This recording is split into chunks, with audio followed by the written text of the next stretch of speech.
ကဲလို့ကောက်လို့ရတယ်ဆိုရင်အရှင်းညှက်လိုက်မယ်အရှင်းဆိုရတော့ရှည်ပေါ့နော်ဒီလောက်ဆိုလည်းဒီလောက်ပေါ့အရှင်းညှက်လိုက်မယ်ကောက်လို့မရခဲ့ဘူးဆိုရင်တော့ဒီလောက်ညှက်လိုက်တို့ချင်တာအဲ့လောက်တို့ချင်တာအခုဟာတကယ်လည်းကောက်လို့မရအောင်ဟာ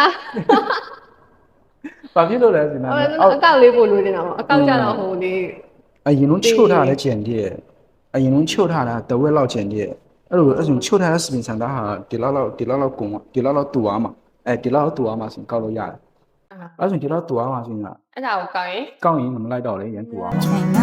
ရထားလေးမျက်နှုံးပြေမိုင်းတိုင်းများလေးကြော်ရီကိုဒါ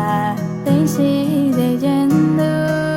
ကျန်နာသောချက်ပြေတော့ချိန်မိုးများရင်ကုန်တက်စာမှာမလက်ဆောင်နန်းလေးငါလွမ်းသည်